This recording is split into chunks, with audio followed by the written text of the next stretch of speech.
Hordoftoota Oromiyaanis Neetwoork akkam jirtu kuni qophii hubannaati. Uummanni Oromoo waggaadhuma 150 keessattuu isa yoomii caalaatti yeroo ammaa kana gaaga'ama bifa adda addaatiif saaxilamee jira kan jedhu yaadni asii achi adeemuu jalqabeera gidduu kana. Kanumaan immoo wal qabatee kanaafis kan sababa ta'an keessaa tokko wal dhabdee yookaan garaagarummaa OPDO, ODP, PP gidduutti argame mul'achaa ture mul'achaa jiru ga'ee guddaa hin qabaatin oolle kan jedhanus kanuma walitti qabataniitu adeemaa jiru. Kuni hagam dhugaadha laata? Haalli kunoo lafarratti akkamitti mul'achaa jira, akkamitti display of gochaa jira, akkamitti of agarsiisaa jira kan jettu waliin ilaaluuf jenneetiyyuu namoota afur taanee yaadnee jirra. Tokko Dr. Caalaa Abdiisaati Sweden Stockholmii, tokko immoo asumaan biraa Obbo Dajanee Tasammaati. Sadaffaanii Kana wajjin arfaffaanii Obbo Tashoomaa Diimeeti. Obbo Tashoomaadhaaf Dr. Caalaa dhaggeeffattoota hubannaa fi Oromiyaanis Neetwoorkiin wal barsiisuun barbaachisu. Obbo Dajanee qofaa xiqqoo ishee isaaniif yeroo kennuutti gabaabsee ibsuu barbaada. Obbo Dajaneen duratti kaafne ol beennaa bara urjiitii kaafne. Obbo Dajaneen nama afaan Oromoo akka barnoota mataa isaa danda'etti yuunivarsiitii Finfinnee keessatti akka baratamu namoota yaalii guddaa godhaa turaniif bakkaanis gaan keessaa nama tokko barreessaadhas. Yeroo dhiyoodhaas immoo miidiyaalee hawaasaa kanarrattis akka warra kaanii aktiivistianii ofii waaman malee nama aktiivli hirmaatan keessaa tokkodha. Anis kanumaafaniyyuu isa achirratti namoota murtaa'aadhaaf dhiyeessan kana uummataan hoggaanii wayya jedhetaniyyuu keessummaa koo taasifadhee dhiyeessee tarii gara fuulduraattis uffaniin waliin dhiyaatu. Isin akkan waliin turtan kabajaan isin gaafachaa gara maree keenyaatti dabarraa. Gaafii kosa jalqabaa isuma hundaafan dhiyeessaa jara keenya yaaduma nama jedhe kana. Yeroon ammaa kun isa yoomiyyuu caalaa yaaddessaa kan ta'ee fi gaaga'ama balaa rakkina bifa adda addaa qabuuf kan isa saaxilee jirudha kan jedhu jalqabaan kana duraan isa deemaa tures ta'an illee torban tokko dura yeroo yaadannoo guyyaa goototaa irratti walga'iin tokko onlaayiniin gaggeeffamaa ture. Achirratti hayyuun Oromoo tokko Profeesar Mahammad Hassan yaada gabaabaa kennan keessatti waan akkasii yemmuu dubbatan sana booda namni hedduuyyuu gaafii kana of gaafachuu jalqabe. Waan kanas immoo bitaa mirga oliif gad ilaalee xiinxaluu jalqabnetti fakkaata. Isinoo waan kanatti itti amantuu dhugaadha. Akkamitti mul'achaa jira jettume gama keessaniin. Dhuguma uummanni kun isa yoomiyyuu caalaa haala hamaadhaaf saaxilamee jira, gaaga'ama guddaadhaaf saaxilamee jira. Gaaga'ama bifa adda addaa qabu yommuu dhugaa ikonoomik poolitikaal wanti hundumtuu poolitikaa keessa jira. Ammoo dhimmi guddaan dhimma poolitikaati. Akkamitti jira jettanii amantoota akkamitti mul'achaa jira. Egaa keessummaadhaaf iyyuu piraayoritii kennina. Obbo Dajanee isin jalqaba.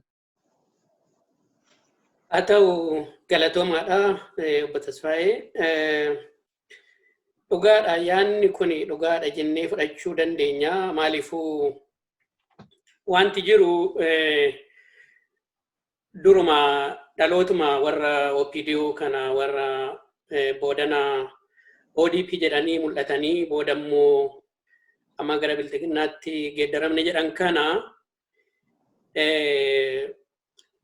haalli isaan ittiin uumamanis haalli isaan ittiin guddatanis nama jalatti orma jalatti ture. Kanaafi uummanni Oromoo kallattiidhumaan warra ormaa sanatti isaan ramadee warra diinaa sanatti isaan ramadee isaan beeka ture. Maaliifuu warri TPLF ijoollee sabboonummaa Oromummaa qabanii dura kan qulqulleessan of keessa. Ijaa kana warruma isaaniif ta'u warruma isaanii ergatan warruma isaanii immoo sirriitti filanii guddifatan faana turanii. Kanaaf uummanni Oromoo innaa sana rakkoon qabu ture. Isaan bifuma tokkoon ilaala. Jara faana ilaala. Jaraaf ergamu jedhee ilaala. Ijaa kana qabsoo Oromootiif kallattii tokkoon diina tokko qofa warra sana faana walitti dabalee warra sana surumaayyuu akka aktarii guddaatti otoo hin taane akka warri kan biraa itti kenne ergamatti kenne akka warra fiixaan baasaniitti ilaala ture. Amma rakkoon dhufee uummata keenya mudate warra sana gaafa uummanni Oromoo hudhee qabee ofirraa gaggeessu ijoolleen xiqqoo ishii sabboonummaa of keessaa qaban achi jalattis immoo amma tokko karaa ittiin gadi ba'an dhabanii rakkataa turanii gara waltajjiitti dhufan carraa sanatti gargaaramaniit sagalee uummataa ta'anii ol ba'uudhaaf yaalan. Kuni maal godhee uummata Oromoo baay'ee dogoggorse. Dogoggorsuus qofa osoo hin taane abdiis kenneefii ture. Maaliif achuma keessaa jara sun ba'anii warrumti warra sana beekanii kallattiidhaan dhaabatanii uummata keenyaaf kana booda nuyi uummata keenya gooftaan keenya nama biraa miti uummata keenya malee gaafa isaan jedhan isaan illee amane.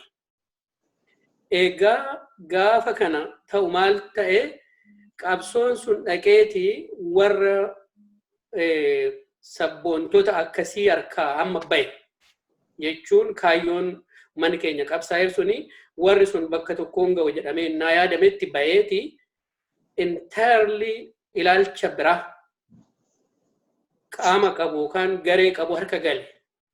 Rakkoon keenya guddaa nama rakkoon nu mudate jennu maalinni warri TPLF yoo xinnaate ilaalcha irratti kaayyoo guddaa biyyi sun federaalizimiidha kan biyya sanaaf barbaachisu jedhu irratti nuuf garaagarummaa hin qaban ture.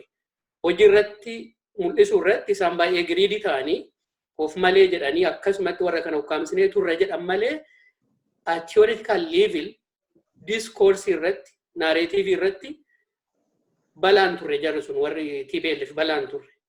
Maaliifuu sabaaf sablammoota mirga sabaaf sablammootaa kan jedhamu kanarratti yoo xinnate sadarkaa tiyooriitti rakkoon qaban ture. Amma rakkoon uummata keenya mudate rakkoo lama.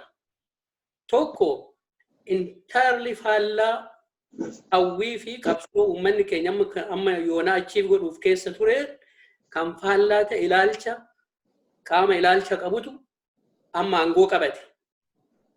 Lama qaamni aangoo qabate kun immoo uurrii tokkoon dhufe. Uurriin kun maalinni miiraaj kan jettuun kana uummata keenya akka waan aangoorra jiru akka waan gareen uummata keenya aangoorra jiru fakkeesseet ennaa duraa ennaa TPLF aangoo irratti akka malee tajajjuu rakkoo hin qabnu ture.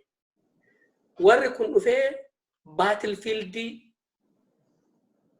uummata keenya irratti godhe amma. Maaliif karaa tokkoon nu fakkaata karaa tokkoon garuu ilaalchaan waan nuti barbaannu bakka hin ga'uuf garumaan iyyuu waliin argu aspirationii tokko hin qabnu. Rakkoo uummata keenya mudate kuni kan immoo qabsoo keenya samma tokko kan silaa fiixaan baasuudhaaf iddoo tokko ga'uudhaaf jiru ture gara boodaatti akka sigigaatu gochaa jira. So challenging kuni akkamitti keessa bahama kan jedhu booda itti deebinaa garuu rakkoon nu mudachuunsaa dhugaadhuma lafarratti waan arginudha jechuufi. Galatoomi Dr. Caalaa akkamitti egaa waan kana irratti sin hundumaan walii galtan fakkaata haalama uummatichi keessa jiru sababni irra caalaa yaaddessaa ta'uusaa kan jiru irratti akkamitti of agarsiisaa jira waan Obbo Dajanee jedhe irratti sitti maaltu sitti mul'ata wanti guddaa Obbo Dajaneen jedhe tokko boodallee bal'inne ilaallastaa fakkeenya wayis fudhanne ilaallastaa faallaa qabsoo Oromoo inni faallaa qabsoo Oromoo jedhu kun akkamitti of agarsiisaa jira lafarratti. Haala hamaa mu jedhamu gidiraan guyyaa guyyaas waan sababa akka sababaatti dhiyeessu namoonni yaada kana kaasanu waan guyyaa guyyaatti ta'aa jiru. Karaa kanaan homaatu mul'atame bal'inaan kan ifatti beekamu jira. Sarrayyuu darbee sadarkaadhuma namootaatu gadi bu'ee waan argaa jirru sababa isaafaa wajjiniin. Baay'ee galatoomii jaaltasfaa'e.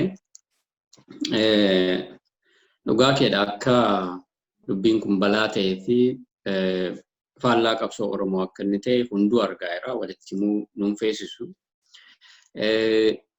Ammoo waan tokko tuquudhaa fi dubbiin kun akka inni balaa qabu dhiyoo miti torbee tokko kan torbee lama as miti dubbii kana ati sin beektaa garri hedduun ni beekaa almost yeroo namni kun yookaan gareen kun taayitaatti dhufuudhaaf jedhamu kaasee balaa guddaa dhufuu jiru kana hagi ta'e dubbataadhuma ture yaaddoo qabu. Garatti himannu hin qabnu isintu biyya bulchaa jira maal barbaaddu taayitaa argattaniittu Prime Ministeriin isinii afyaayin isinii naannoo keessan bulchitu kan jedhu kun afaan faajjii hamaa akka uumuudhaaf jiruu fi addunyaatti illee himachuu akka nu dadhabsiisuu danda'u balaa guddaa keessa kan nu galchu ta'uusaa dubbataa turre jechuudha.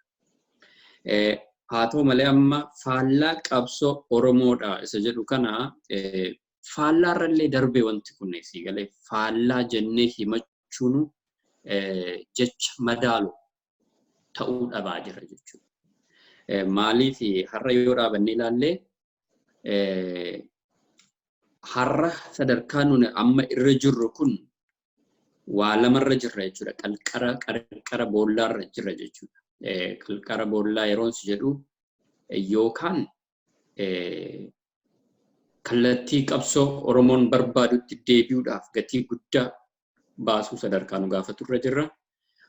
Yoo sana hin baasne garuu gabrummaa fudhannee yookaan immoo qabsoo Oromootu galagale yookaan immoo faallaa galagale jennee kan dhaabnu tun ta'an maaliif gaafa Minilik dhufe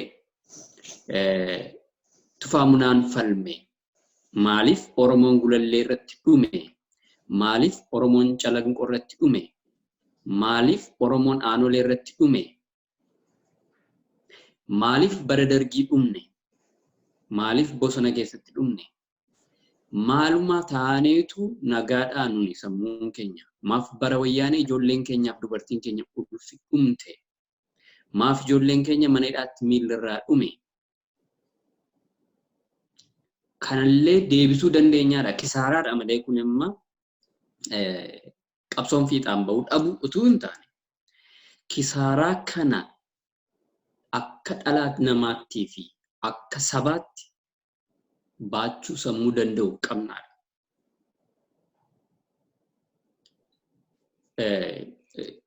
Qaanii fi cabinsaa fi akkam jedheen sii hima gaaffii seenaan deebisuu hin dandeenye keessa galuuf jirra jechuudha. Sadarkaa nuti ammarra geenye kun sadarkaa qabsoon galagaluu yookaan qabsoon injifannoo dhabuu miti. Inni salphaadha. Sadarkaa seenaa hamaa haga ammaatti dhalannee ardii kanarratti Oromoon argee hin beeknetu nu fuuldura dhaabbatee jira jechuudha. Akka kanattiin ilaalee balummaa isaa sadarkaa akka biraatti boodatti sii deebi'aa yoo. Anillee caalaatti fakkeenya tokko tokkos kakaasaa akka deemtuu barbaade tarii booda irratti dhufna. Obbo Tashoomaa ati qeerroo bilisummaa Oromoo wajjin walitti hidhannaa jabaa qabdaa yeroo dheeraadhaan hanquba qaban itti fakkaataa waan kana. Kana keessatti immoo tarii akka hubannoo Oromootti gaaga'ama guddaan kan irra gahe waan ibsaa maal jedhama hilleewunnaa isaa jireenya isaa mataa isaa irrattuu gaaga'ama guddaan qaqqabsiise haala amma mul'atu kana kanis immoo jala bultii masaarraa kaaseetiyyuu qeerroonis immoo akka malee chaalenjii godhamuu jalqabame ownershiipitiyyuu heddummaachaa dhufe kan kootii naatu ajajaa abbaan qeerroo ana sana amma karaa kootiin ani haaluma irra jiru iyyuu uma tokkoyyuu hin beeku eessa irraa kaasiiti waan sitti mul'ate gama keetiin immoo. Galatoomi obbo Tasfaa'ee jaallan yaada gaggaarii kaasaniiru isarratti dhuma dabaluun barbaadu. Waan tokko achirratti xiqqoo ishee kaameeraa keerraa achi jedhii mataa keenya jalaa kutaa jira xiqqoo ishee yookaan ofirraa dhiibi. Amma waan jaallan dubbatanii keessa deebi'uun barbaadu yaada baay'ee isaarratti waliin galaa. Yoo yaadatta ta'e akkuma tiim lammaa waan jedhu as baheen qabsoo kanatti dabalamuuf as baheeni si wajjinaa ta'uu Dooktar Qadiidaa wajjinaa ta'uu akkasuma gaaffiif deebii tokko goonee turre yeroo sana waa dubbadhe. Waanan dubbadhe sun immoo waanuma isaan keessaa odeeffannoo nuu dhuferra jedheen dubbadhe. Yeroo sanatti jara kana lamaan hin dhamaniina Dooktar Abiyyii fi Obbo Lammaatiin jechuudha. Achuma keessaa dhufe sadarkaa ministeeraatti namoota hojjetan odeeffannoo isaa liikii nuu godhe. Jara kana lamaan hin dhamaniina jarri kun lamaanii TPLF guddise. Otuma abbaa keessanii maddaa jedhanii dogoggoranii TPLF jedhu.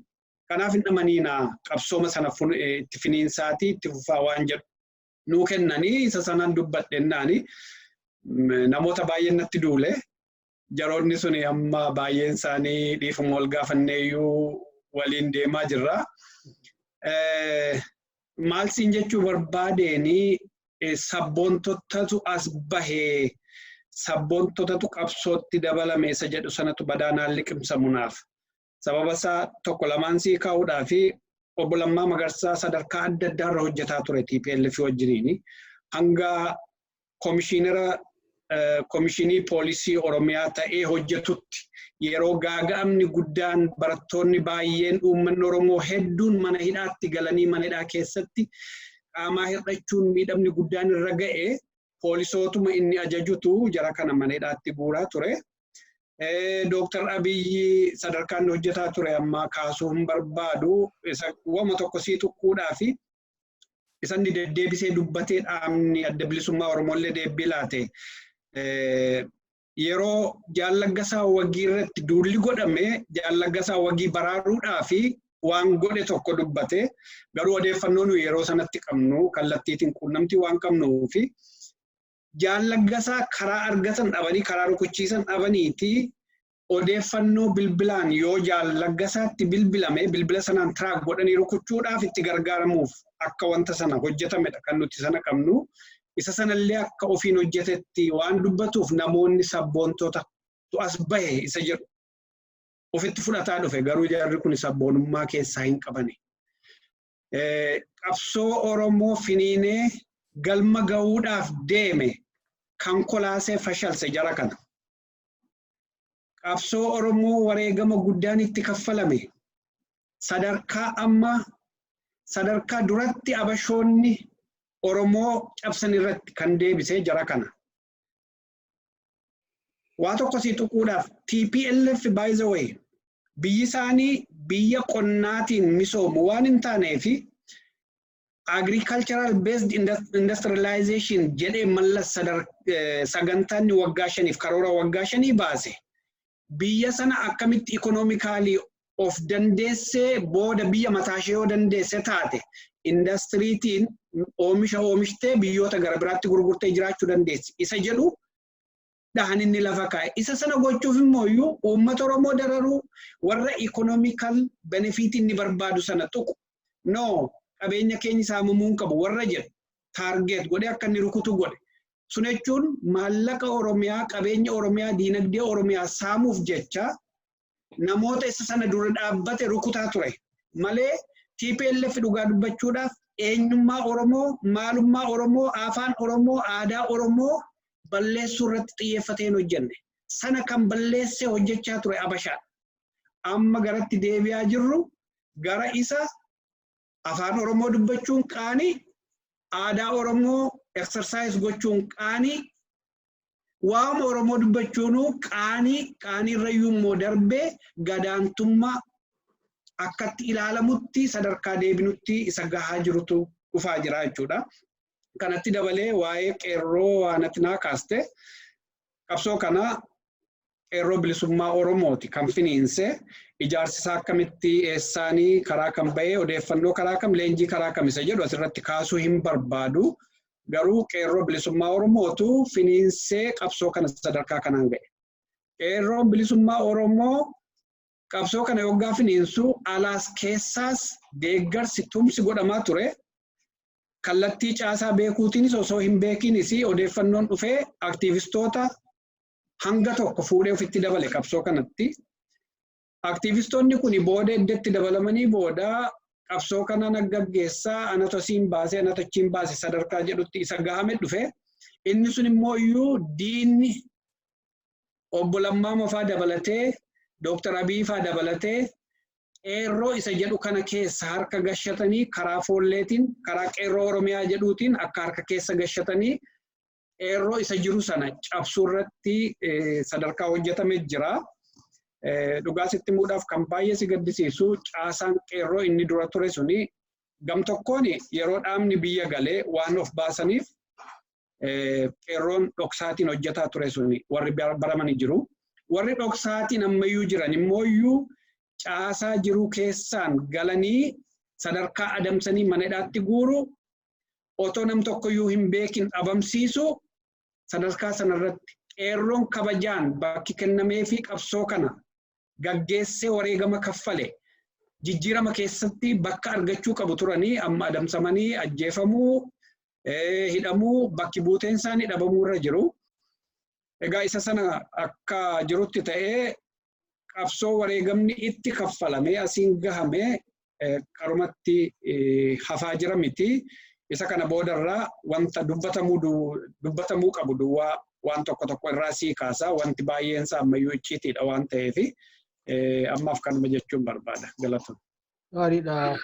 Asirratti waa'ee qeerroos kan kaasuun barbaachisuuf dhugaa dubbachuuf jecha qeerroodhaaf dhimmuudha otoo hin taane humna kanatiyyuu seenaadhuma qabsoo uummata Oromoo keessattuu humna sadarkaadhuma addunyaattuu ifatti mul'ate ajaa'iba jedhame asirratti jecha maanguddoon keenya tokko jedhan kaasuu barbaada kan dura kaaseera. Anuma wajjin gaaffii deebii tokko keessattiyyuu kun 2015-2016 iyyuuti yeroo wanti hundumtuu muddamee itti gaggeeffamaa jiru sanayyuu haala ijoollee Oromoo irras gahaa jiru ilaalanii haala ijoolleen kunis immoo booddeetti deebi'uu diddeetuma waan dhufe hunda dura dhaabbatti sana ilaalaniitiyyuu dhaloota du'a tuffate jedhan qeerroo kanaan. Dhaloota du'a tuffate baay'ee meaningfulidha ilaala Obbo Damissee Kabbadaa Sardaa jedhamu ammas jiru. Baay'ee meaningfulidha. Du'a yoo jedhame sodaa waan jedhu walitti hidhama yeroo hundaa'u. Kun garuu sodaachuu dhiisuurra darbee hin tuffate. Kanatiyyuu isuma tarii dhibeellee tammaatee handuudhaaf ana deemaa jedhee yaadda'ullee qabsoon Oromoo kana boodatti hin deebitu jechisiisu irra kan ga'e. Humna akkasii horate, humna akkasii dhalche qabsoon kuni isa jedhu kanarraa kaane waa'ee qeerroo yoo tarii itti dhimmine dubbanne malee dhugaa ijoolluma achi keessa gurmoofte qofaa miti qabsichuma irratti gaaga'ama ga'e. Kan biraa qaanii kan jiru tokko Dr. Caalaa moo Obbo Tashoomaa akka kaase sana caala iyyuuti akka kootti wanti ta'aa jiru. Qaanii irra darbee akka kootti wanti caalaa yeroo hundaa'u anaani attentionii koo hawatu extreme insecurity tiyyuu waan ta'ee jira Oromiyaa keessatti Oromoo keessatti fakkeenya tokko lamaan kaasa tokko bubbulee raawutii baatii murtaa'aa waggaa tokko kan fakkaata. Namni keenya fakkeenyaaf mana daldalaa purely maqaa Oromoo dhaate fa'aa qofa fakkeenyaaf uffata aadaa Oromoo mana nyaata aadaa Oromoo kan jedhu kana sodaa malee banatanii cufuu keessaa ba'anii yaaddoo guddaa keessa galanii jiru minaan jedhe hiriyaan koo tokko kan Finfinnee jiraatu. Dhiyeenya kana immoo torban 2-3 dura waan tokko nam tokko poostii godhe naannoo Buraayyuutti waan ta'e. Nama kutaadhaa dhufe tokkotu konkolaataatu oofu aksidentii keessatti waan ta'e nama kan biraa wajjin wal'aa'e.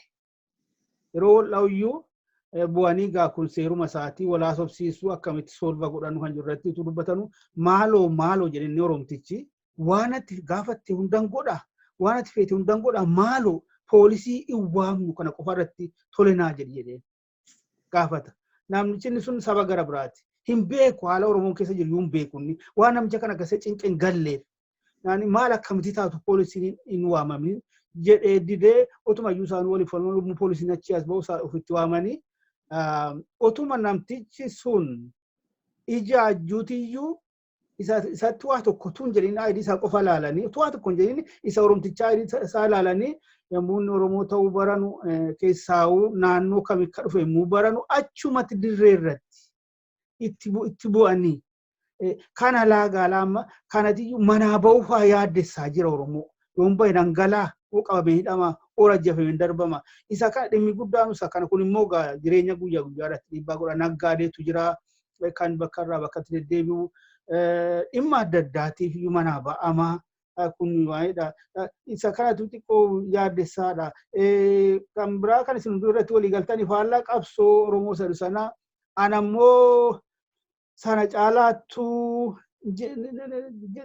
waan ta'in jedha jes faallaa qabsoo qofatu hin taane qabsoodhuma Oromoo qabsoo bilisummaa uummata Oromoo in general qabsoo abbaa biyyummaa qabsoo mirgaa uummanni Oromoo geggeessaa ture faallaa isaa deemuu qofatu hin taane redefine gochuudhaaf yaalii godhame kan kana kaafnu barbaadee fi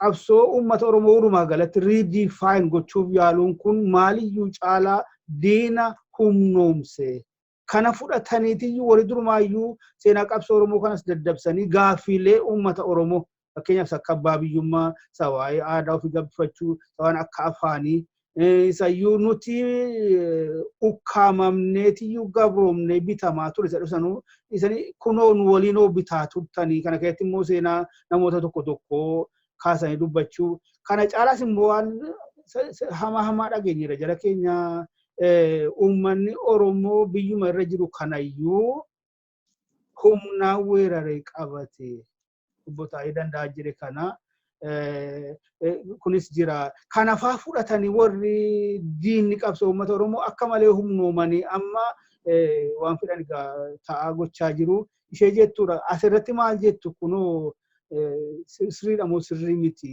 haalli isaanii qabsoo Oromootti dhiyeessutti gattaan kun diinota uummata Oromoo humnoomsu jedhu kanarratti mee obbo Dajanee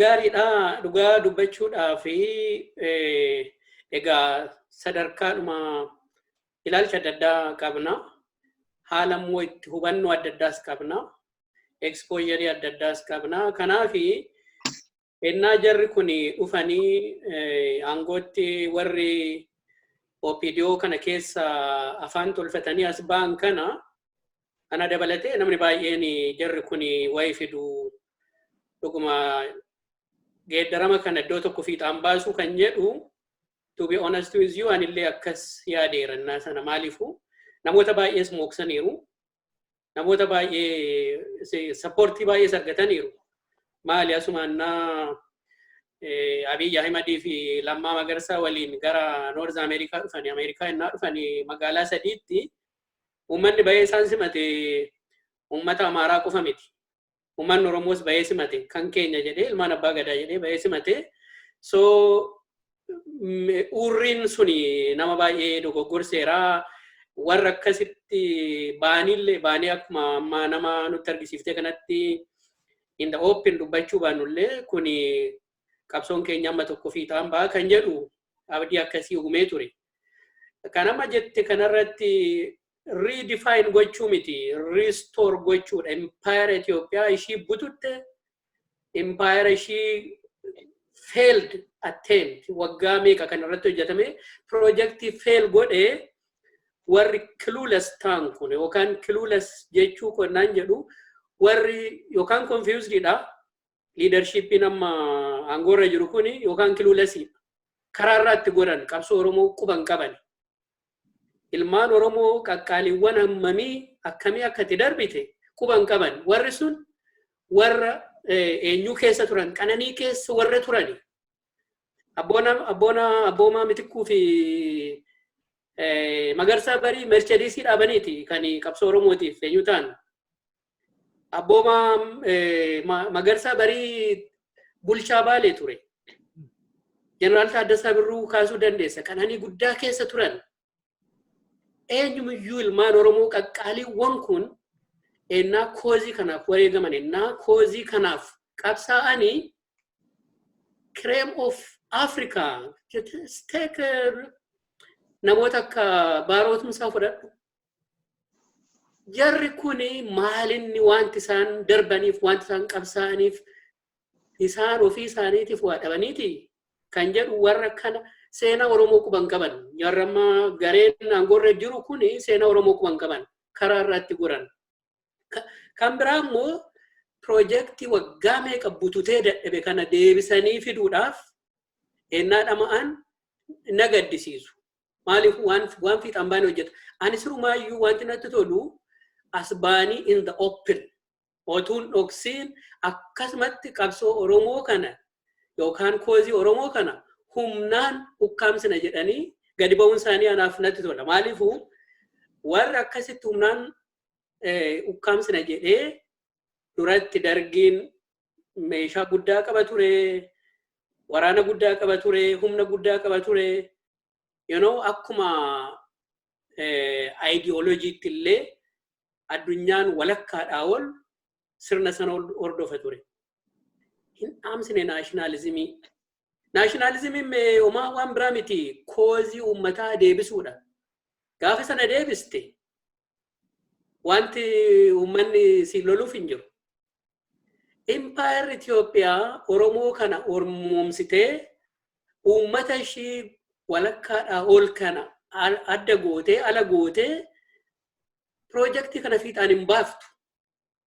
Piroojeektii kana fiixaan hin baaftu. So ani sirumaayyuu otuu dhoksanii mooksanii uummata kanatti fakkeessanii gaafii isaa tokko tokko deebisanii amma tokko dagachiisanii na yaaddessa ture. Ammas na yaaddessu. Maaliif generationiin nuti qabnu generationi sanaaf harka hin kennanne. Consciousness levelin isaa kan baay'ee ol ka'e. Kan harka qullaadhaan bayee wayyaanee taankii fi madfii meeqa qabdu fuuldura dhaabatee gaggeesse. So warri kun maaliif akka dhama qohatu naa galuu dida. Eenyu gammachiisuu fi maal fiixaan baasuu fi kan jedhutu naa galuu didan hiikaan harkaa dhaba. So qabsoo Oromoo redefine gochuun bayeessa ture. They are not redefining it. They are denying it. Denial, a complete denial. Ijaa kana ammas maalinni hiikaansaa yookaan maalinni solutioniin kan jedhuu fi solutioniin kan itti dhufna garuu solutionii hundumaa yaa ittiin dubbattu. Solutionii kanatti garuu uummanni Oromoo sirriitti itti yaaduu qaba. Qeerroon keenyallee moofkamuu hin qabu. Uummanni keenyallee moofkamuu hin qabu. Kuni tasumatti isuma haaluudha. Jireenyumsaa haaluu irratti amma kan isaan hojjetaa jiranii. Kun immoo biyya sana diiga yoo ta'e malee biyya sanaa fi faayidaas hin fidu. Abjuu kanas fiixaan hin baasu. Ijaa kanarratti redefine kan jedhu kanaan eenyu ta'u maddeeshi modify gochuu barbaade xiqqoo. They are denying it. Gaariidha. Dr. Caala keessaa'uu haalli jarri kun diskoorsii isaan fudhatanii as ba'an kun haalli isaanitti dhiyeessaa jiran kun keessaa'uu diinota qabsoo Oromoo humnoomseetu kana warra dur sagaleen isaanii badee amma tokkos iyyuu immoo harka kennanii fakkeenyaaf waa'ee afaan Oromoo falmuun abjuudhuma ta'ee ture. Jalqaba waggaa tokko lamaan bara mootummaa cimsaa sana wacameera. Sana boodaafeera. Amma iseellee deebisanii gaafachuu kan biraa miti waa'eedhuma obbulchuu structure federalismii amma jiru kana dhaalum jedhu humnoonni kun maal isaan akka isaan jechaa jiran waa'ee isaa abbaa biyyummaa Finfinnee himatameetuma isa kana irratti mee maaltu sitti mul'ata maal argita? Baay'ee galatoome yaada amma Obbo Dajanee kaasan baay'ee bareedaadha. Waan guddaadha. Waan tokko asirra amma yeroo nuni namni miidiyaa irra babbaanee yeroo wanta qabsoo Oromoo kanaa faffalminu didnu tokko namoonni tokko akkamidha amma wanta tokkotu jira haalatti qabsoo Oromoo kana dadhabsiisan keessaa tokko miidiyaa kanarra namoota naqanii jiru. Aboo waan darbe maaloo jihaasoftu sinii waan takkaa darbe takkaa ta'e dogoggorri kun maal fayyada kan si jedhani baay'eedha si galee. Kun egaa gurra uummataattis kanaasa'an baay'eetu jiru. Si galee. Kanaafuu wanta contemporary ta'e waan amma tarkaanfataa ta'e waan amma ta'aa jiru waan fuulduratti ta'uu jiru maaf naasoftu kan si jedhu jira. Kun maalidha sitti fakkaate it is attention diversion si galee. Akka ati dogoggora kaleessaarraa hin sirranne akkati waan kaleessa ta'e kana maaf ta'e jettee irratti ejjennoo fudhattee hin ilaalle akkati of hin gulaalle si godhu si galee sitti afuufu jechuudha.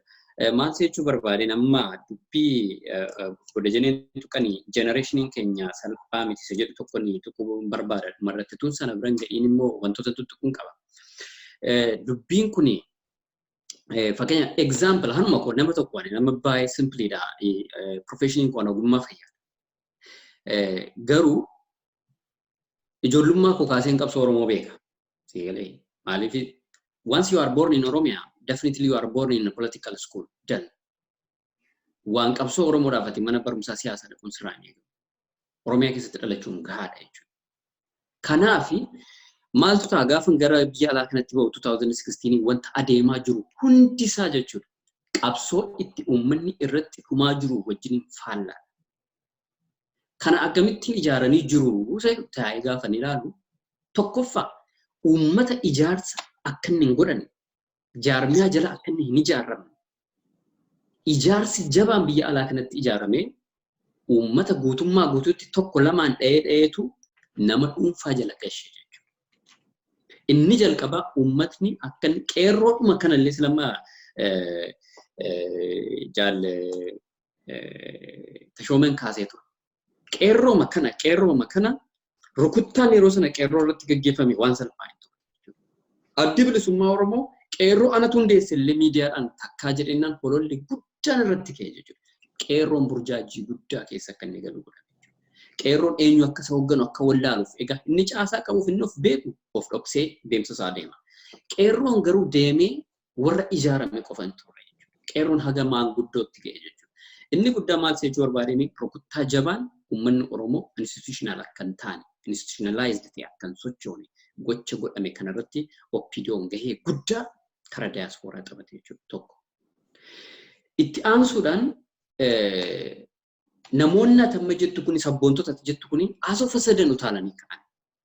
Baay'ee sabboonummaan utaalee takkaatti si baasu kuni fuulduratti pathological rakkoo qaba dhukkubadha jechuudha. Shakkuu qabda. So immediately yeroo kana shakkii guddaa keessa galle jechuudha. Why? Akkamitti? Okay haa ta'u iyyuu immoo jarri kuni baay'ee wanta tokko ammas immoo namoonni keenya hedduu kan isaan itti dogoggorantu jira. Maalidhaan isaan ittiin sobanii confuse gochuu barbaadan tokko mana diinaa keessaatii namni akkamittiin firaaf hojjechuu hin danda'u. Oromoof qabsaa'uu hin danda'u. Maaf akkas jettaa jechuudha si kaa'etta. Hansi ajaa'iba qabsaa'aan cimaan anatti jettu numaayyuu isa beyond enemy line hojjetu. Isa mana diinaa keessa taa'ee hojjetudha jechuudha. Yoo si danda'ame numaayyuu ati qabsoon kee hawoo bilchaatee jabaatee mana diinaa keessatti ijaarrachuu danda'udha jechuudha. Garuu carraa kana qabaateeraa Oromoonidha.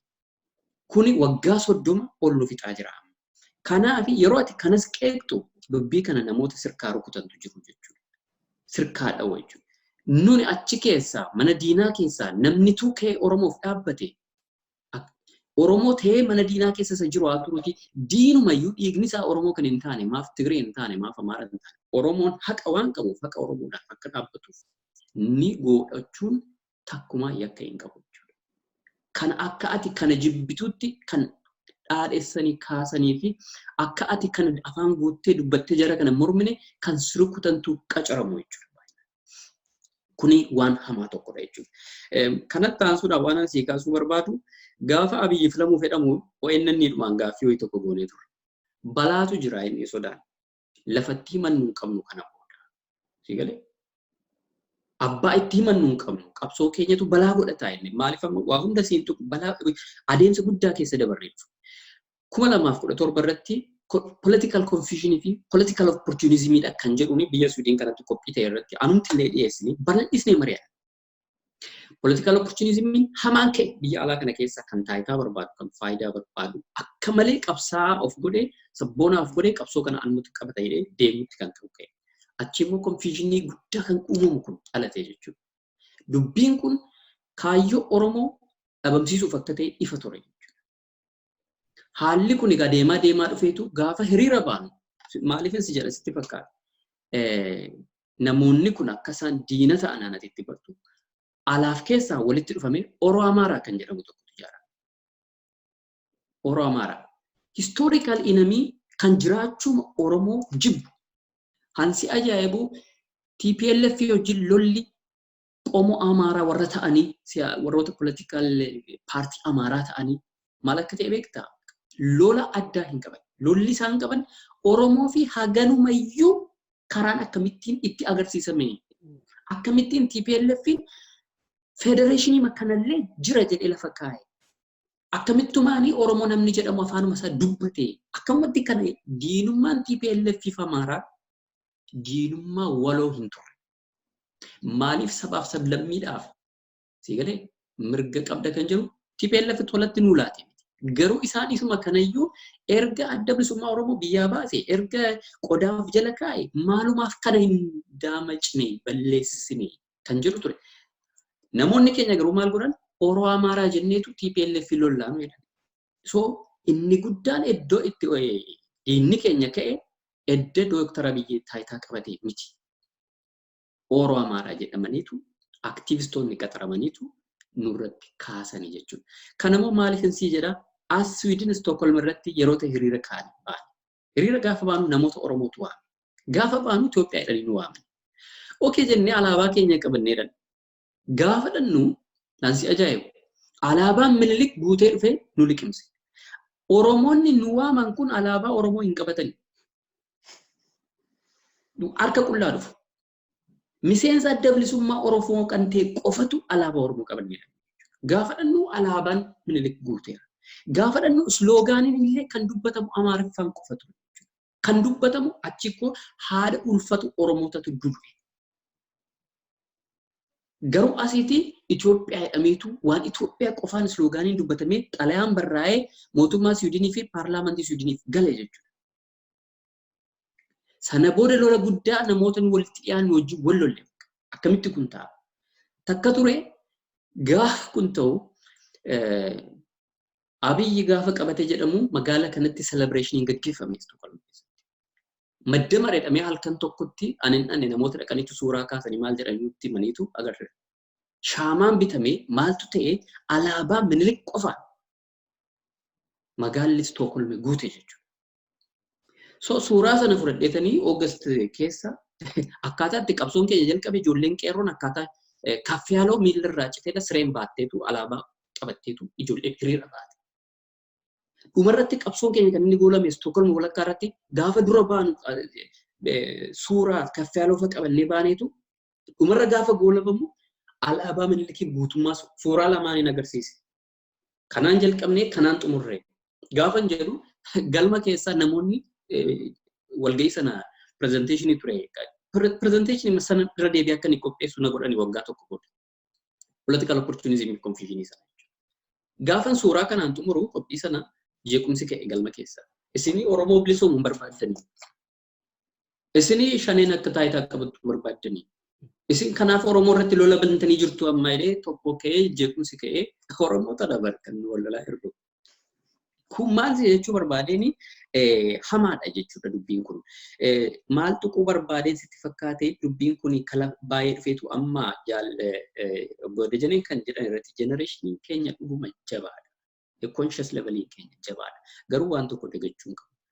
Generation akkamillee consciousness isaas jabaatu. Utuu paartileen siyaasaa Oromoo muraasni fi sabboontotni Oromoon hagte didanii gatii baasutti didanii mataa jabaafachuutti duula kampeenii irratti gaggeeffame dura dhaabbachuu baatan ta'e utuu akkuma warra kaanii maaliyaa baaffatanii gooliin galeeranii fiigan ta'e iddooma amma jirullee dhaabbachuu hin dandeenye ture jechuudha. Dubbiin kun dubbii konkolaataa galagalee nuuf fixuu jirudha. Taakkoo ammallee namoota hidhamanii, namoota du'anii, lubbuu gabbaraadha taakkoo taanee dhaabnee jirra jechuudha. Kanaatiif wantichi hamaadha isa jedhu si kaasuu barbaadeen tarii boodatti deebinaa gaafate. Gaarii galatoomii. Obbo Tashoomaa waan Obbo Dajaneenis Dr. Caalaas kaasan keessaas waan ilaalcha addaa irratti qabdu jiraate kaasiiti. Haalli kun maaliyyuu caaraa diina qabsoo Oromoo humnoomsisa jedhu gama keetiin ati immoo meeme gabaabsiituma kan ukkaan dhiibnee maal ta'uu qaba isheettuuf yeroo qusatanna.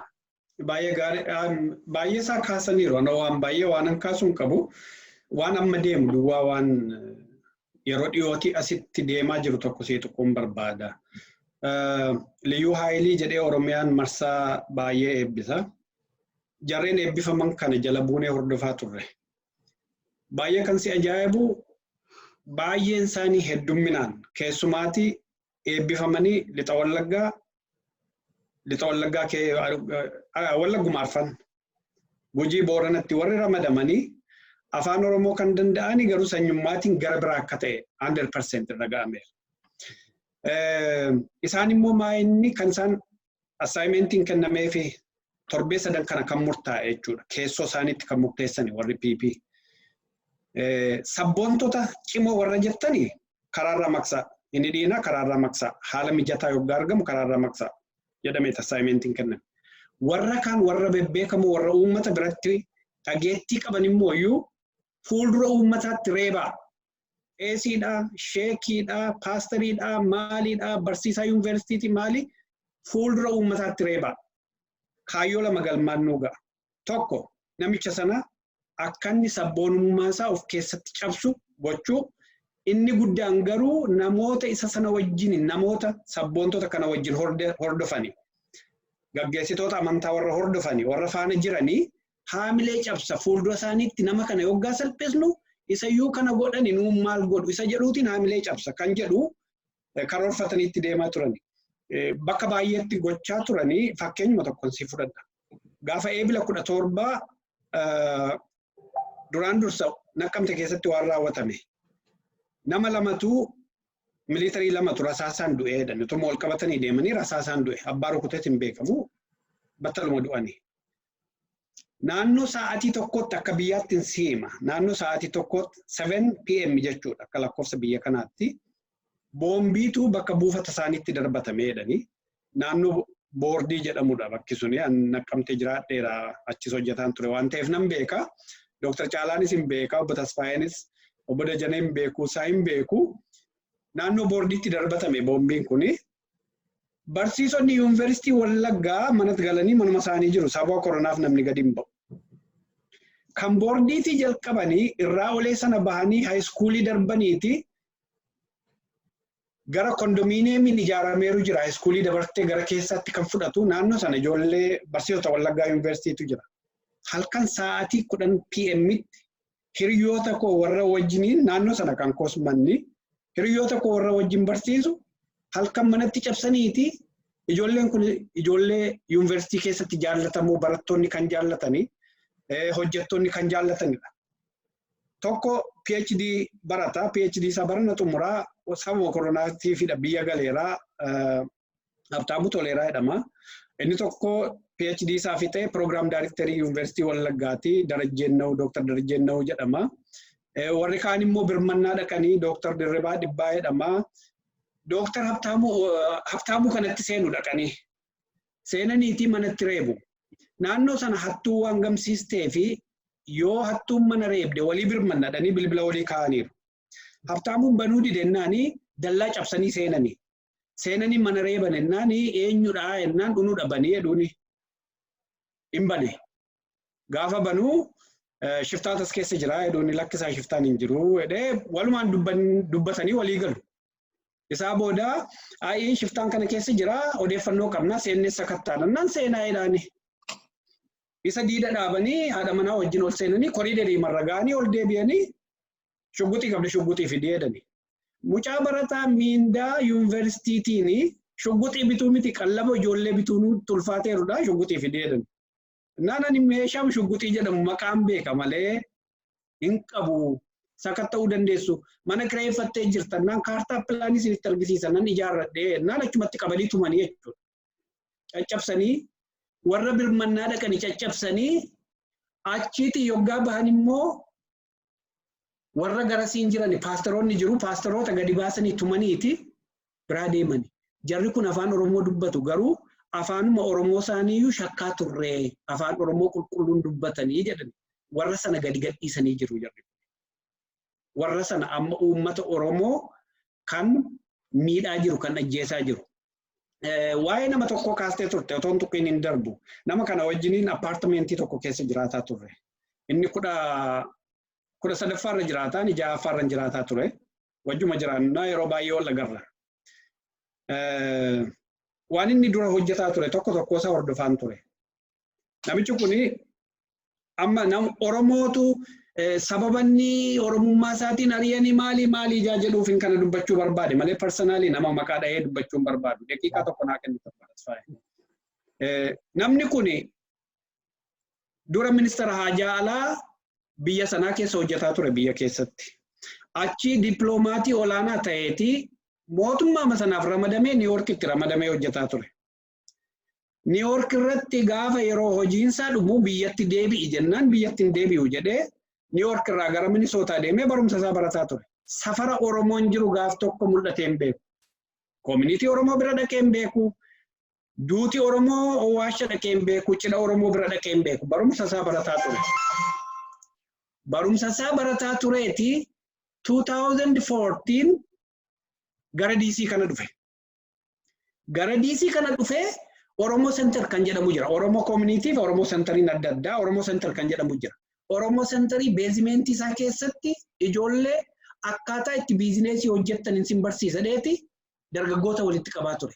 Achi keessatti maal barsiisa akkaataa isaan galanii mootummaa wajjiniin hojjetanii biizineesii lafa fudhatanii akka isaan mana ijaarratanii ijoollee gorsaa ture. Ragaa qabatamaa qabna. Ragaa qabatamaa. Otoo isa hojjetaa jiruuti gaafa Dr. Abiy aangootti dhufu isa dura waan inni barreessaa ture namni waan isa jala galee ilaaluu danda'a. Abashoota wajjin walgahii gaggeessaa ture. As Virgiiniyaatti Itoophiyaa yoo defiit ixaafantaa jedhee walgahii kan waltajjii gaggeessaa ture isa. Sharaatan Hotel kan jedhamu keessatti. Isaa booda haadha manaa ulfa guutuu da'uu kan geesseettu. Gatee appaartimentii keessatti gatee aangoo barbaachaaf shaantaa fudhatee gale. Gaafa aangoo fudhatee dhufu wal agarree dubbiseenii akkami dooktarri wanti odeessamu kunii dhugaadhaayii waa dhageenye sii gammanneen jedheen. Odeessameeraayii jedhe. Na'aa waa'ee qabsoo Oromoo kanan hordofte jechuudha. Egaa inni qabsaadhaan gara biraan. Egaa hin beekamuu meellaallaa naan jedhe. Naan jedheeti qabsoon Oromoo kun abbuma fedhe torka keessa kaawwatee burjaajesse maal walii isaa beeknaa jedhe. Eeyyeeniin jedheen egaa qaawwa argadheen eeyyeeni inni itti dhiiga dhiiseeti inni hojii isaa hojjetaa barumsa isaa barataa ture aangoo barbaachaaf shaantaa fudhatee galee isa kana kam qabsoo burjaajesseen jedheen. Jecha tokko natti hin dubbanne ijoollee koo wajjin dhaabadhaa mucaa kootu fuula isaa arge.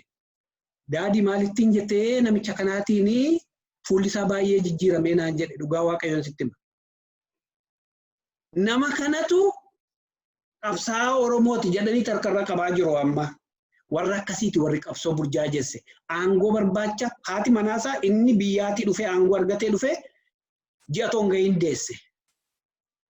Haadha manaa ulfa yerootti ati kunuunsuu qabdu bira teessee dhiisee aangoo barbaachaaf nama galetu har'a qabsaa Oromooti jedhu. Na beekaa isa beekaa. Kanaaf qabsoo warri burjaajesse warra akkasiiti gara furmaata isaatti booda dhufna galatoomi.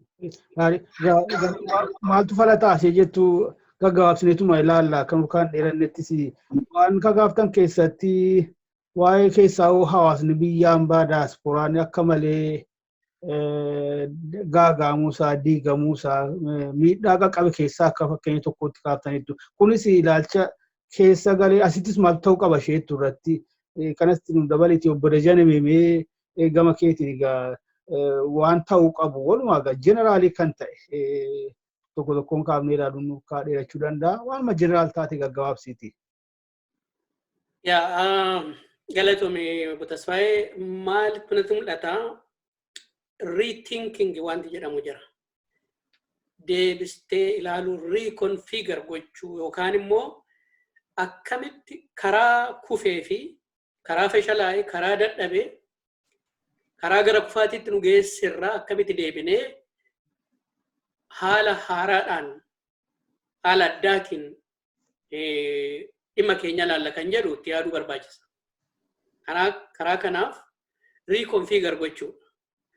Waan tokko irratti wanti nani xinnoo ishii komentii qabu karma fe'een haa ta'u nama diina keessaa diinni hari'ee irratti duulootuu dhiifne just inamii keenya hir'isna. So eenyuma isaanii dhiifna waa toopikii taasisuu dhiifna warra kana. Leesanii maal baranna kan jedhu tokko ta'ee jechuu kooti. Leesanii maal eessatti kufnee maal irraa baranna? Oromoon yeroo meeqa moof kama? Amma fakkeenyaaf 91tti Oromoon losing revolution Itoophiyaa kan 74 kuni qabsoo Oromootiin dhufe. Ijoollee Oromootu jijjiirama sana fide. Garuu amma tokko dargiin waan qabatee waan ittiin taphatee kaartaa ittiin taphatee uummata keenya qabbaneesse qaba. So achirratti fail goone. Take over hin goone jechuudha. 91 fail goone. Ennaan kana jedhu chapterii irra geenye hundumarratti complete loserii miti. Amma barbaannu achiifi gochuu dadhabne kana caala argachuu kana caala argachuu dandeenyaayyuu goonfachuu dandeenyaayyuu kan jedhu malee sadarkaa kamitti iyyuu qabsoo sadarkaatti goonetti boqonnaa irratti goonetti guutumaa guutuutti losing goone. Garuu qabsoo keenya wanti qancarse baay'eetu jira. Bara 91 orma amanne akkuma jecha obbo Leencootti great powers amanuu nurran turre warra moo fira wayyaanee maatii isaanii warra tokko warra waliin turan shaabiyaa amanuu nurran turre kan jedhan sun qabsoo Oromoo keessatti chapterii guddaa tokko kan lose goone waggaa 30tti moo dhufne ammas lose goone. Maaliifuu warra interest goone warra saamaa hataa ajjeesaa baay'isawee TPLF Oromiyaa mee ganda tokko aanaa tokko biyyi TPLF nama Tigree termaddee bulchite jira hin jiru. Warruma kanatu ummata keenya saamaa ajjeesaa yakkaa dabarsee kennaa yoo 5 ajjeeseedhaan 50 ajjeefne jechaa salaamtaa kennaa warra ture kanatti qabsoo keenya mannee kennine. That was a mistake. Amma maal goonaa kan jiru wanti guddaan tokko uummanni in ijaaramne hiriguu hin qaqqabu. Karaa ta'een uummanni keenya ijaaramuu qaba. Ijaaramuu qofa otoo hin taane immoo karaa hundumaan kallattii hundumaan waan dhufuuf of qopheessuu qaba. Kallattii tokko qofa miti. Karaa nagaa qofa. Yookaan karaa waraanaa qofa kan jedhu miti. Karuma adda addaatiin optionii adda addaatiin qabsaa'uu qaba. Maaliifuu qabsaa'uun keenya dirqama.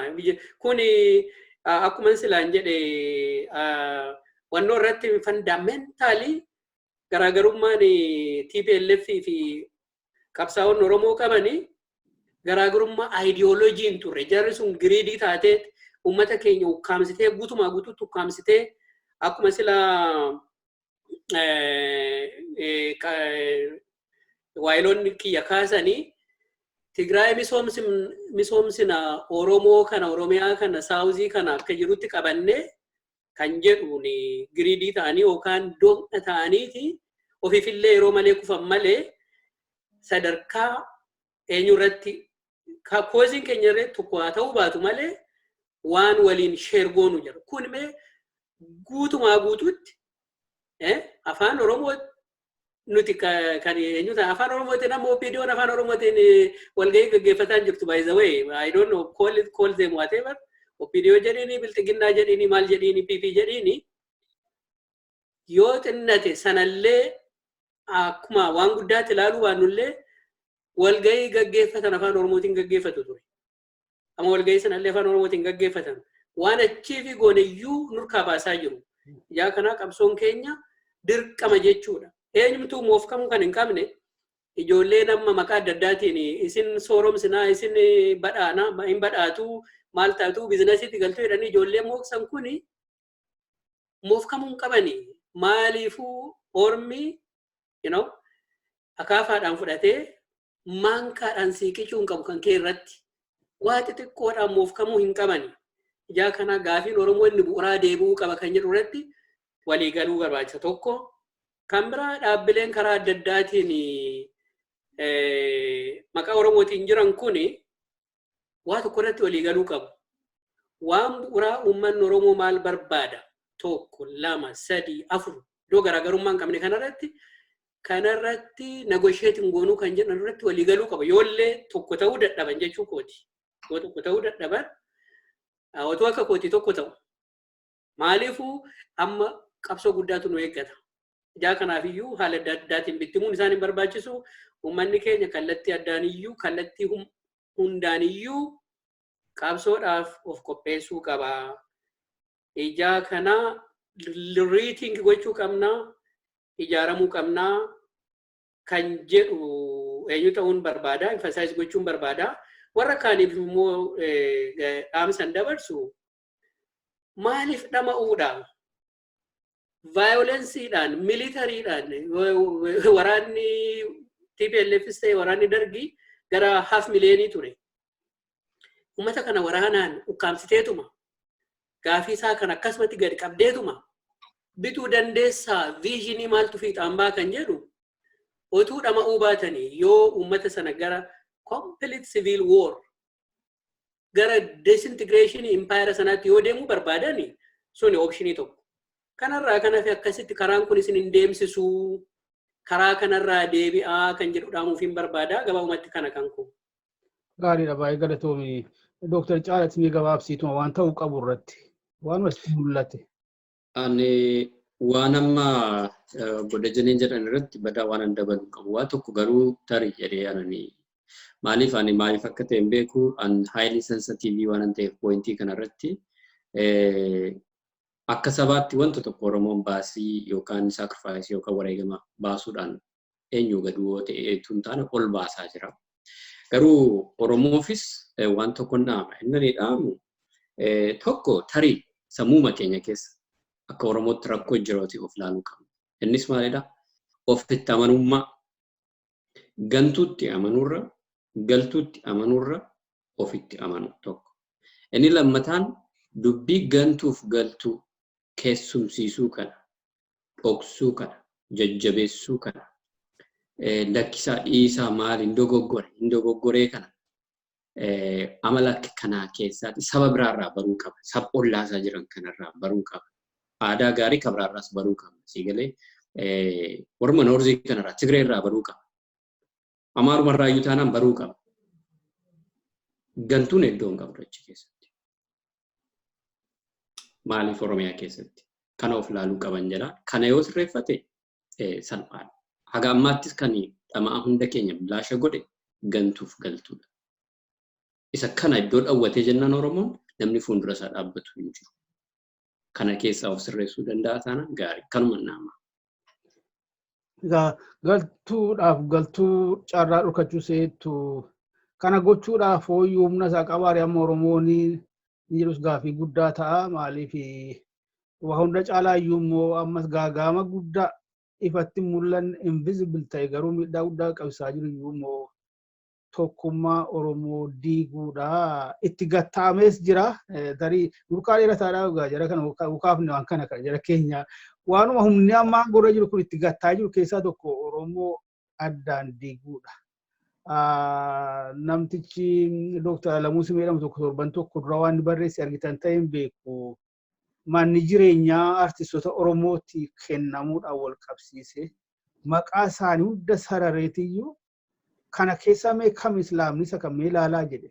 Kana keessa mee gara kallattii Oromiyaa kanaa kan dhufe kan mee ilaalaa jedhe. Kallattii tokkicha qofa amantaa tokko waan akkasii siilii akkasaati kana fa'aa kan biraa yeroo Dooktar Abiyyi jalqaba gara aangootti dhufan sana irratti amma yoo Wallaggaan naqee na ajjeesu yoo kun ta'e immoo uummanni Jimmaa immoo Wallagga irratti ka'a jedhe tokko namni irra caalaan akka waanuma afaanii miliqee baay'eetti fudhate har'a kana garuu yoo teenye ilaalle isheenuu kan kaalkuleetir taate turteedha. Waan jiru tokko irra geenye waan irra taa'aa jiru kana immoo ilaalle waan akkasiitti gaagaamni guddaan kan qabaa jiru kana tarii kana faarratti iyyuu ummatichi tokkummaa isaa akka dabarseen kennine dammaquu barbaachisa fakkaata. Obbo Tashoomaa otoo dubbannu jalqaba maree keenya irratti gaaga'ama amma argaa jiru kana hammeessu keessaa tokko wal dhabdee OPDO keessatti mul'achaa ture mul'achaa jiru jenneerra waan Obbo Tashoomaati kaaftee humni addaa humni hidhataa maqaa kamiin haa ta'u poolisii Oromiyaas haa ta'u humna addaas haa ta'u Oromiyaa keessatti bobbaafamee jedhe kun wal dhabdee sanarraa kan kaate wal amantaan waan dhibeef keessa immoo tokko immoo quuqamaa agarsiisu waan jalqabaniif moggeessuu fakkeenyaaf amma Lammaa Magarsaa maala isa jiru hin beekamu wanti isaa hojii wal qabatee kun hagam dhugaadhaanis gaaffii biraatii jarri kunis wal dhabdee isaanii kun dhuguma immoo tarii feekiidhaan dhiyeessu gaaffii biraatii haa ta'u malee shakkii akkasiiraas kan ka'e humnootuma guutummaan guututti humna Oromiyaa ta'an kana faayyuu bobbaasuun wal amantaan dhabamuu sanarraa kan ka'e kan afaan Oromoo keessatti guddatee afaan Oromoo dubbatu ta'u kan immoo tasuma afaan Oromoo dubbanne iyyuu irra caalaatti gara kaabaa kana bahee kan dhufan bobbaafamanii jiru jedhama. Kanaafiyyuu haala sila Obbo Tashoomaan ibsite kana saalfii tokko malee safuu tokko malee Oromoo xinnaadhaa guddaadhaa dhiiraa dubartiidhaa jaarsaa ijoolleedhaa otuu hin jedhin haala kanaan dirree irratti reebanii salphisuun kun kana hojii wal qabata isheetti yaada keetti qabee kaasuu barbaade. Ameeti immoo gabaabaadhumatti keessaa'uu qeerroo bilisummaa Oromoo ilaalcha keessa galchiiti waanuma ta'uu qabu irratti dhaamsa gabaabdu. Galatoomii Obbo Tasfaayee waan lankoo waan ciccimaa kaasanii waa'ee isaa waan dabaluu hin qabu. Qabsoon finiinee sadarkaa kanarra gahee duubatti deebi'uu yaalame amma deebi'ee riistiraakchar ta'uun dirqama isaati. Inni sun amman quba qabutti wanti irratti hojjetamaa jiru jira. Biyya alaa keessatti illee namni baay'een waanuma qabsoo xumure fakkaatee gara dhimma hojii isaatti waan deebi'e fakkaata. Inni kun illee deebi'ee akka ka'amuuf wantoonni jalqabamaniiru jiru. Isa sana cimsaniitti deemuun dirqamadha. Qeerroos riistiraakchar gochuun dirqamadha. Waan itti jiramu natti fakkaata. Waa'ee waldhabdee jara kana waldhabdeen kun baruma wayyaanee durumaa qabeen jira. Waldhabdee yoggaa uumamu warra waldhabdee kiriitikaal ta'e uume bakka irraa maqsu. Isaan sanarratti hojjechuuf immoo namootuma ijoo ta'anii aangorraa gadi buusanii hojii karaarraa maqsuu jechuun kun egaa hin balleessuudha kan akka Obbo Lamayyoo Toomsaa fa'a egaa hedduu jiru kan akka Obbo Tarrafaa Qumbii fa'a kan isaanii turani. Isa kaan immoo kaayyoo isaanii kan galmaan ga'u namootuma bebbeekamoo aangorraa buusu sobanii aangorraa buusanii pilaan biitiin as ba'u. Amma akka nama siyaasaa tokko nama siyaasaa illee ofiin jechuu hin danda'u akka nama xinnoo siyaasa xiinxaluutti waa'ee waldhabdee Obbo Lammaa fi Dooktar Abiy kana ija gara biraan hin ilaala. Waan odeeffamaa jirus waan jiruuf. Sabboontota fakkaatanii warra as bahanii Obbo Lammaa duwwaa miti. Obbo Lammaan jira, Adde Xaayibaan jirti. Dooktar Milkeessaa Miidhagaa kunillee namuma waan quuqama Oromoo dubbataa ture yeroo tokko gara ATM ishee jedhamtu sanatti waan dabalameef balleessaa wayii hojjetaa ture malee isaan kana karaarraa maqsuuni qabsootti gufuu ta'anii jennaani namoonni jedhan jiru. Isa sana akka tokkotti fudhadhuyyuu malee pilaan biidhaan as bahuufidha. Isaaniin qabatanii gara uummata Oromootti as bahuufidha wanti jedhamu garuu isaanuma keessaatii odeeffannoon bahu jira. Isa kana uummanni Oromoo ammas yeroo kana keessatti al lammaffaa deebi'ee cabuuf qabsoo istiraakcharii hojjetamaa jiru kana hin beeku isaan hin shakkus Oromoon qabsoo kana asiin ga'ee Habashaatti kenna jedhanii yaadani waan ta'eef wanti gara biraa akka hojjetamuu danda'u hin shakku waan ta'eef akka pilaan biitti kaawwatanii jedhama. Yoggaa laaltus immoo iyyuu obbo Lammaan edda miidiyaarraa badanii almost waggaa darbeera. Maaliif yeroo kanatti yeroo koomaandi poostii kanatti maqaan isaanii dhahamuu jalqabe? Waa'ee maaltu dhufe amma sa'aatii kana? Wal dhabdeeni Dr. Abiy fi Habashoota jidduu jiru waan tokko inni odeeffamaa jiru. Isa wajjin wal qabataa as bahuun maqaa obbo Lammaa kuni. Wal dhabdee Oromoo PP Oromoo warra jedhamtu OPDO keessa jiru kuni. Dr. Abiy wajjin inni jiru kuni. Obbo Lammaa maqaan isaa akka dhahamu maaliif godhame? Obbo Lammaan maal qabatanii as bahu laata? Deebi'anii immoo burjaajii maal Oromoo keessatti uumu laata inni jedhu gaaffii guddaa Oromoon of gaafachuu qabudha. Ammas obbo Lammaan yoo as bahanii sabboonaa koo maalii koo gaaffii koo situ naa deebisa jedhanii gara sanatti of gata taanaan Oromoon kufaatii gara biraatu isa eeggata. Qabsoo itti qabsaa itti wareegame dhalasaa jaarsolii waggaa 80 ijoollee waggaa 8 isatti wareegame haadha mucaa ajjeesanii reeffa mucaa isheerra kan teessisan suni qabsoon itti wareegamni kaffalame suni maadha isa jedhu ilaaleeti deemuu qaba Oromoon. Isa sana galmaan ga'uuf immoo ijaarsa kam keessan galuu qaba isa jedhudha. By the way, koomaandi poostii amma labsame kana akka opportunity itti ilaaleera inni. Kana qabadheen uummata Oromoo cabsa jedheeti akka opportunity itti ilaaleera. Garuu is a threat. Is a threat. You will see in the near future biyya Itoophiyaa jedhamtu kana totally dismantle hin godhu yoo ta'e adeemsi deemaa jiru kuni siyaasuma tilmaamuu hin danda'u nuun jechuu dandeessa. Waan kana jedhamu iyyuu bal'aadha waan ta'eef amma dubbachuu hin danda'u. Garuu you will see command posting kun is not an opportunity, is a threat for Dr. Abiy. Kanuman siin jechuu barbaada galatoome. Nugaan itti fakkaataa nukaa dheerataadha. Yaadni hedduu ka'uu akka danda'u naan beekaa. Tarii barbaachisaa ta'es immoo walitti deemnaa yeroo biraa. Har'aaf garuu hundi keessanuu bakka jirtanitti yeroo keessanii fi baay'ee galatoomaa isiniin jechuun barbaada. Maqaa Oromiyaanis neetwoorkiin maqaa sagantaa hubannaatiin. Obbo Dajanee ani immoo gaamanni kun sitti baruun jedhaanii hundi keessanuu nagaa taanuu jiraadha.